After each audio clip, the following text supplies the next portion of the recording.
여러분 안녕하십니까? 이어서 광주 전남권 소식입니다. 문화체육관광부와 한국관광공사가 내일부터 진행하는 하반기 숙박세일 페스타에서 전남이 타 지역보다 더 큰 숙박 할인 혜택을 제공합니다. 이번 숙박세일 페스타에서 일반 비수도권 지역의 경우 숙박요금이 7만 원 이상이면 3만 원, 그 미만은 2만 원까지 할인되지만 전남은 각각 5만 원과 3만 원으로 할인폭이 확대됩니다. 이는 12.19 여객기 참사 이후 침체된 전남 관광 회복을 위해 전남도가 지난 6월부터 국회와 정부의 특별 재난지역 확대를 지속적으로 건의한 사항이 반영된 데 따른 것입니다. 광주시가 올해 아이를 낳은 가정을 대상으로 50만 원의 출생가정 축하 상생카드를 지급한다고 밝혔습니다. 지난 1월 1일 이후 광주에서 태어난 아이 1인당 50만 원의 상생카드를 지급하며 첫째 아이는 출생 이후부터, 둘째 아이는 1세가 되는 날부터 지원 대상이 됩니다. 상생카드 신청은 내일부터 출생아의 부모가 주소지 동행정복지센터에서 할 수 있습니다. 영산강 유역 환경청과 광주 북구가 서방천 일대 상습 침수 예방을 위해 430억 원 규모의 하수도 정비 사업을 추진합니다. 이는 5.8km 구간 우수관로를 손보거나 신설하는 사업으로 2028년 완공이 목표입니다. 한편 북구는 오늘 침수 피해 주민들을 상대로 특별 재난지역 선포에 따른 37종 63억 원 규모의 지원 사업을 안내하고 중장기 예방 대책을 설명하는 주민 보고회를 열었습니다. 이 자리에서는 서방천 하수도 정비 사업을 포함해 영산강청 등에 건의할 2천억 원 규모의 재해 예방 사업도 공개됐습니다. 광주시의 문화예술 정책에 대한 예술인과 시민들의 신뢰가 낮은 것으로 나타났습니다.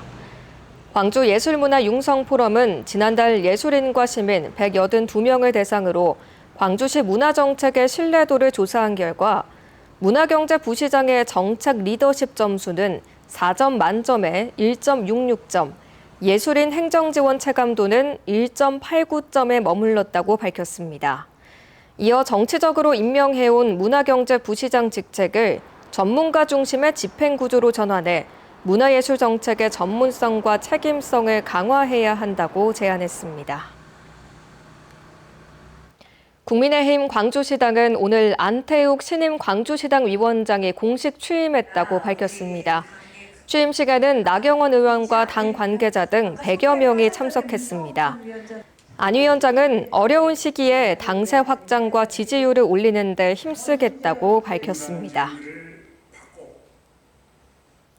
광주 상공회의소는 광주 AI 2단계 사업이 국무회의에서 최종 통과된 것에 대해 환영의 뜻을 밝혔습니다.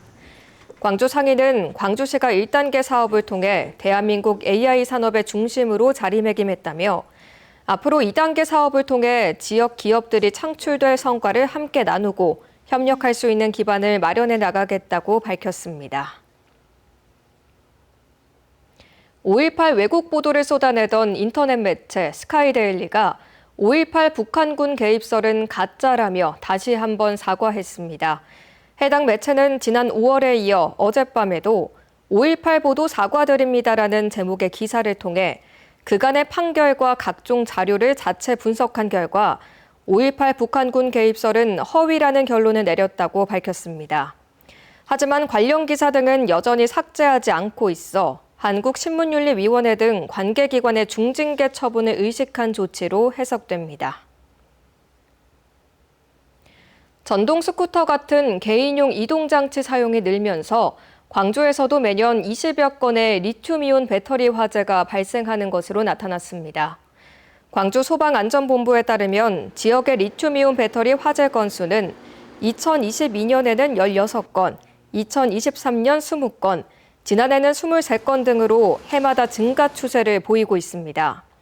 화재 원인 대부분은 전동 킥보드와 전동 휠, 캠핑용 배터리 과충전으로 인한 열폭주로 확인됐습니다.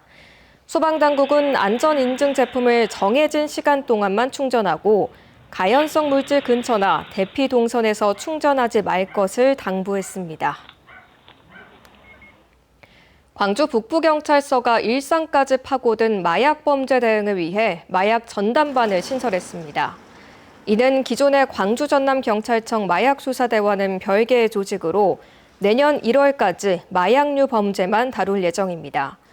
광주 전남에서는 최근 5년 동안 5천여 명의 마약 사범이 적발됐습니다.